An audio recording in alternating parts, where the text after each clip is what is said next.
Bienvenidos. En este video vamos a conversar sobre el efecto de los omega 3 sobre enfermedad cardiovascular, la evidencia para el año 2019. Vamos a hablar en primer lugar de los antecedentes del uso de este tipo de suplementos, de los omega 3.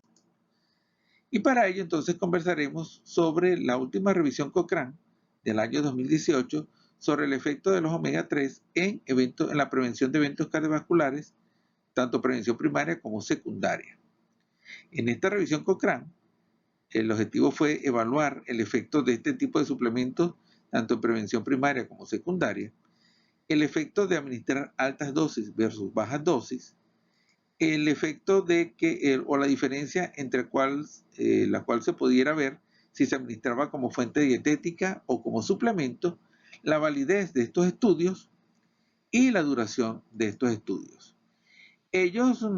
La conclusión de esta revisión Cochrane es que no se encontró una evidencia lo suficientemente fuerte para determinar impacto tanto positivo como negativo de este tipo de suplementos del omega 3 para disminuir eventos cardiovasculares o mortalidad cardiovascular. Es decir, no se encontró un efecto beneficioso de estos medicamentos tanto en mortalidad como en eventos cardiovasculares.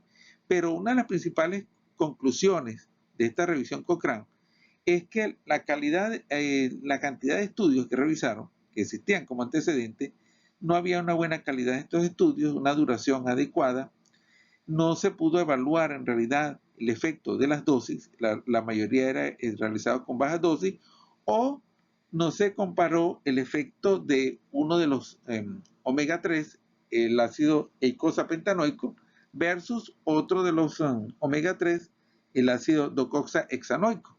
Entonces, uno de los objetivos hubiera sido poder evaluar si había un efecto diferencial entre administrar una mezcla del eicosapentaenoico, o sea, el EPA, y el docoxahexanoico, el DHA, si administrarlos como mezcla o administrarlos por separado. Y si se administraban por separado, ver el efecto de las dosis de estos medicamentos. Entonces, la principal conclusión fue que en realidad no se encontró una evidencia por la calidad de los estudios y porque no había estudios lo suficientemente bien potenciados desde el punto de vista estadístico para poder determinar el posible beneficio de estos medicamentos.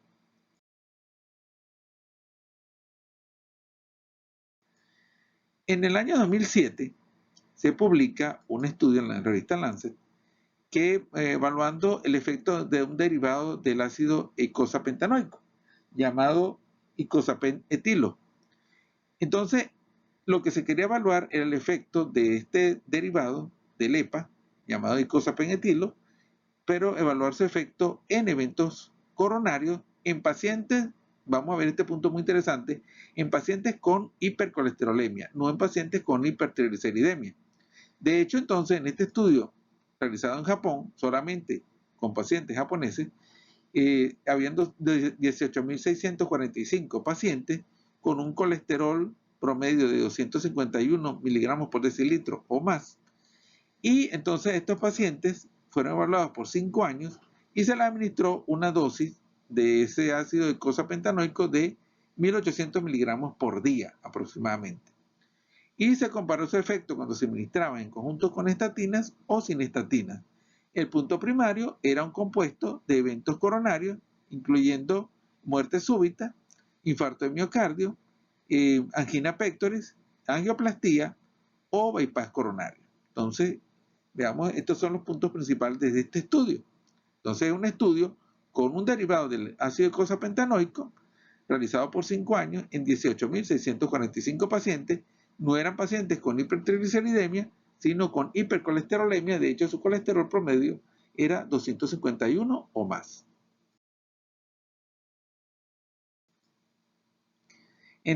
Vamos a ver las características de los pacientes. Fue un estudio esencialmente de prevención primaria. Para prevención secundaria solamente estaba clasificado el 26% de los pacientes. De estos pacientes, solamente el 16% eran diabéticos. Vimos entonces que el promedio era 251 miligramos por decilitro de colesterol y el promedio de LDL colesterol era 181 miligramos por decilitro. De los triglicéridos, 151, y solamente el 39% de los pacientes recibieron estatina en dosis moderadas o en dosis altas. Hubo un esquema intensivo con estatinas.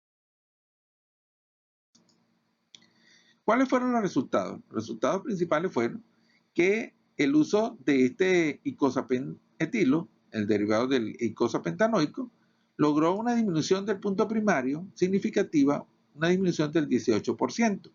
Pero cuando se separaron los pacientes entre los que había de prevención primaria y secundaria, se determinó que en los que estaban en prevención primaria no hubo una disminución significativa de los eventos cardiovasculares, lo cual sí sucedió con los pacientes que estaban en prevención secundaria. Es decir, que el efecto positivo de estos medicamentos se demostró solamente en los pacientes en prevención secundaria. Cuando vemos la diferencia entre aquellos pacientes que tenían triglicéridos altos, triglicéridos bajos, mayoría de 150 o menores de 150, no se encontró una diferencia significativa. Es decir, que el efecto de este icosapent etilo no fue determinado por disminución de triglicéridos. Y en cuanto a los niveles de disminución de triglicéridos con este medicamento, vemos entonces que para la población general, para todos los pacientes de este estudio, la disminución fue de un 8%, pero si los pacientes tenían unos triglicéridos mayores a 150 miligramos por decilitro, la disminución de los triglicéridos fue de un 23%. Para finalizar esta parte de los antecedentes, tenemos los tres últimos estudios realizados en el 2018 con omega 3, el estudio ASCEND, con una mezcla de icosapentanoico y docoxaxanoico en pacientes en prevención primaria diabéticos sin disminución significativa de eventos cardiovasculares. El estudio vital, también con mezcla de docoxaxanoico y icosapentanoico en pacientes en prevención primaria, tampoco logró disminución de eventos cardiovasculares. Y en último lugar, bueno, tenemos el estudio que es el objetivo de este video, que se llama el estudio REDUCE-IT. El estudio REDUCE-IT fue publicado en este mes, el mes de enero, en la revista New England, y aquí hay un punto importante porque es reducción de riesgo cardiovascular en pacientes con hipertrigliceridemia con el derivado del ácido icosapentanoico que nombramos anteriormente, que es el icosapent etilo. Entonces es un estudio del derivado EPA en pacientes con hipertrigliceridemia. Veamos entonces las características principales de estos pacientes. Eran pacientes mayores de, el promedio tiene 64 años, el 70% del estudio de los pacientes eran hombres. Un punto importante, el 60% tenía obesidad. Es un estudio esencialmente, un elemento fundamental. Este es un estudio principalmente de prevención secundaria, porque los pacientes que estaban en prevención secundaria era el 70%. Recordemos que en el estudio YELIS, que es con este mismo medicamento, solamente el 26% estaban en prevención secundaria. En este caso el 70%, o sea, son pacientes de alto riesgo cardiovascular. Estaba el 93% de los pacientes que estaban recibiendo estatina en esquemas de alta intensidad, de moderada a alta intensidad. Es decir, que estaban pacientes que estaban bien tratados con estatina. El 60% de los pacientes eran diabéticos, entonces el 60% o eran diabéticos y estaban obesos. El promedio de los triglicéridos fue 216 miligramos por decilitro, a diferencia del estudio YELIS, que era 150. Y los niveles de LDL colesterol 76, a diferencia entonces de los 186 que era el promedio en el estudio YELIS. Entonces, estos pacientes tenían LDL colesterol de 76 y triglicéridos elevados, 216 miligramos por decilitro. Uno de los elementos importantes es en los niveles de ácido icosapentanoico a nivel sanguíneo y eran aproximadamente 26 microgramos por mililitro.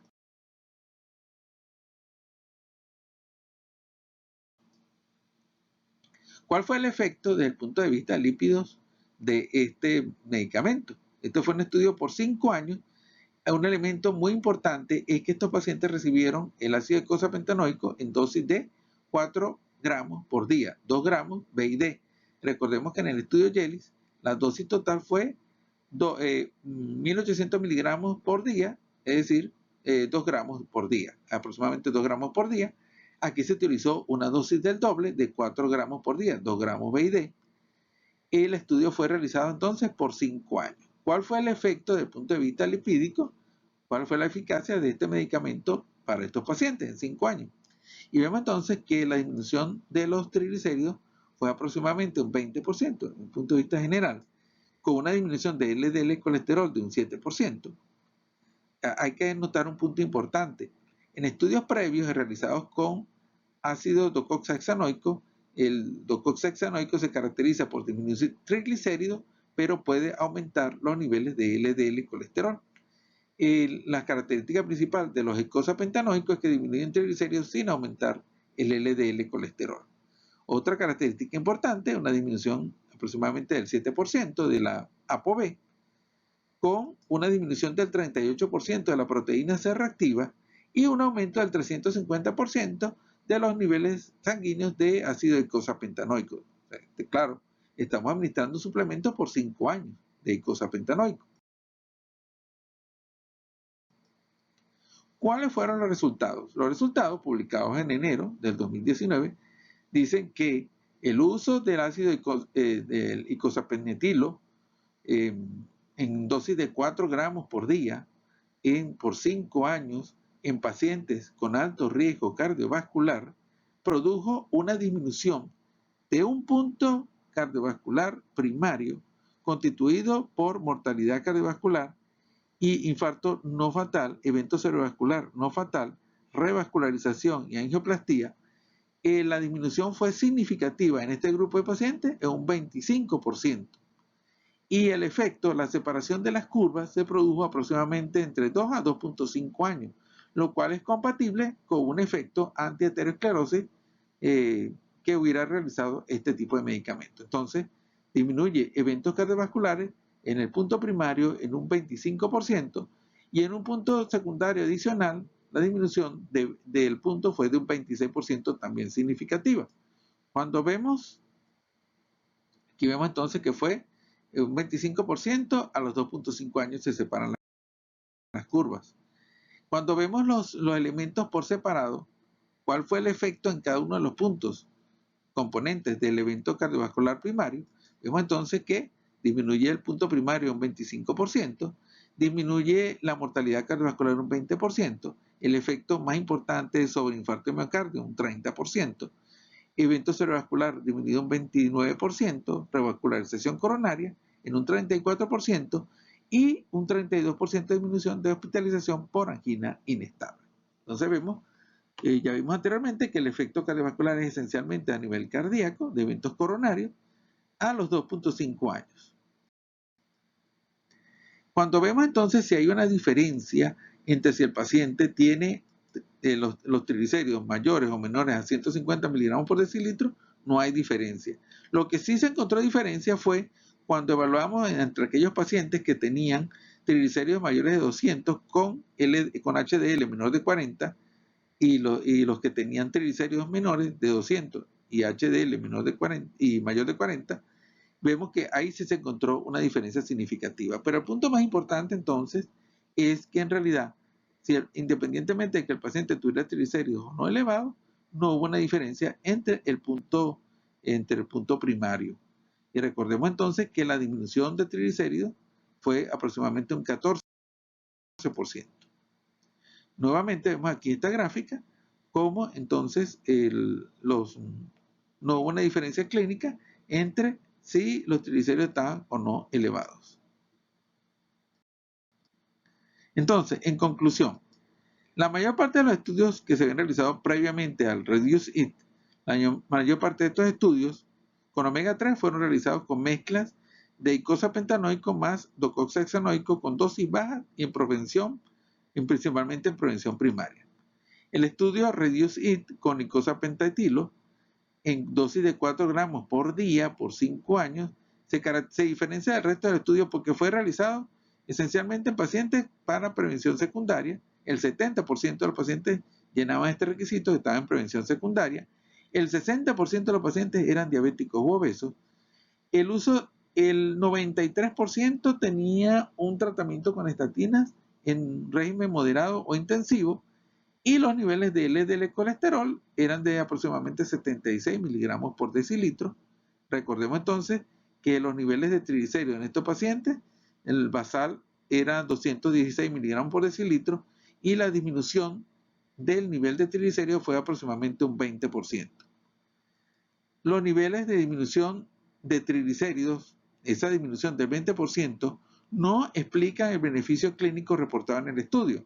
Recordemos el video anterior sobre el efecto de los triglicéridos en eventos cardiovasculares y vimos que los estudios desde el punto de vista genético nos dicen que para producir una disminución clínicamente significativa de eventos cardiovasculares con triglicéridos deberíamos disminuir aproximadamente 200 miligramos por decilitro, muy lejos de los 34 miligramos por decilitro que produjo este estudio. Por lo cual, entonces deberíamos plantearnos mecanismos terapéuticos alternos al efecto lipídico para explicar los resultados del estudio REDUCE-IT. Y entonces, para finalizar, vamos a hablar sobre un mecanismo nuevo que está implicado en el desarrollo y en la resolución de la arteriosclerosis, y este mecanismo se llama las resolvinas. Un análisis muy importante que vamos a presentar a continuación nos plantea o nos dice que la aterosclerosis es una enfermedad inflamatoria, pero con pocos tratamientos antiinflamatorios. Entonces, la llamada de atención es porque la resolvina en realidad es un mecanismo natural para tratar de resolver un problema inflamatorio. Entonces tenemos que en todo proceso inflamatorio tenemos una etapa de inflamación intensa, un exudado inflamatorio, y en ese exudado inflamatorio lo que predominan son los polimorfonucleares. Pero después de esa etapa de inflamación más intensa, más severa, viene una etapa de resolución. Esa etapa de resolución está manejada, está controlada por una serie de mediadores llamados resolvinas. Esas resolvinas entonces se encargan de movilizar monocitos y macrófagos para tratar de controlar ese problema inflamatorio. Entonces, las resolvinas son un mecanismo fisiológico que trata de detener o de autocontrolar el problema inflamatorio, sea donde sea la inflamación. Entonces, es un mecanismo natural. Y dentro de esas resolvinas, entonces, tenemos varias series. Tenemos la serie D y la serie E. Y entonces, a continuación, para la parte de aterosclerosis, vamos a hablar sobre la serie E, las resolvinas E. Entonces, en conclusión, esto es un proceso fisiológico fisiológico que trata de controlar problemas inflamatorios y vamos a tratar de estimular ese mecanismo fisiológico a través de mediadores farmacológicos. Entonces, esos mediadores farmacológicos serían los omega 3. Los omega 3, entonces, aparte de disminuir los niveles de triglicéridos, ellos van a actuar sobre la placa de aterosclerosis. Activan, el ácido eicosapentanoico va a activar la producción de un mediador llamado resolvina. De las resolvinas dijimos que había en las series D y E, y específicamente la serie E va a encargarse de un efecto para disminuir la inestabilidad de la placa, para bloquear la progresión de la placa de aterosclerosis y para facilitar vasodilatación y antiagregación. Entonces, actualmente para este momento se plantea que el efecto principal de los omega 3 y principalmente de los eicosapentanoicos, entre los cuales está incluido entonces el eicosapent-etilo, el efecto es mediado esencialmente por resolvinas. La resolvina de la serie E, que es la que va a facilitar, va a bloquear el proceso inflamatorio y va a tratar de restablecer la normalidad en el tejido.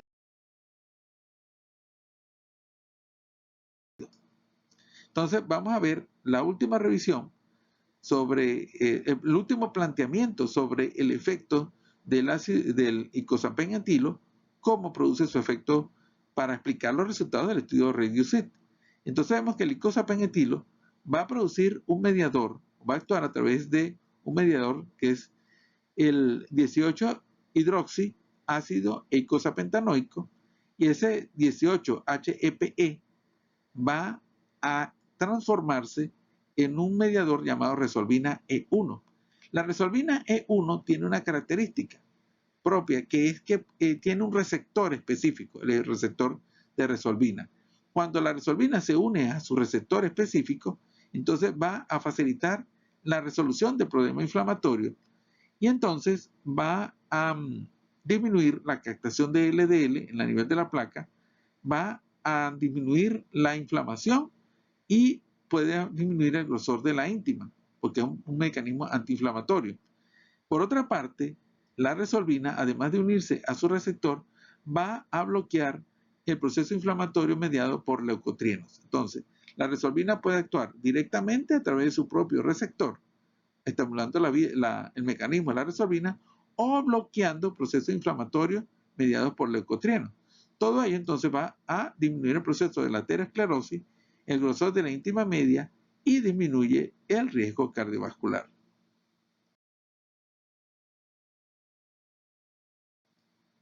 Veamos entonces aquí los últimos estudios del mismo grupo que planteó el mecanismo de las resolvinas para explicar el estudio de REDUCE-IT.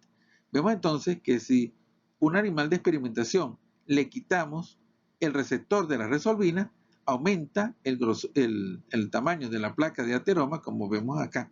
Entonces, la resolvina como tal y su receptor son fundamentales para bloquear el proceso inflamatorio en la placa de aterosclerosis.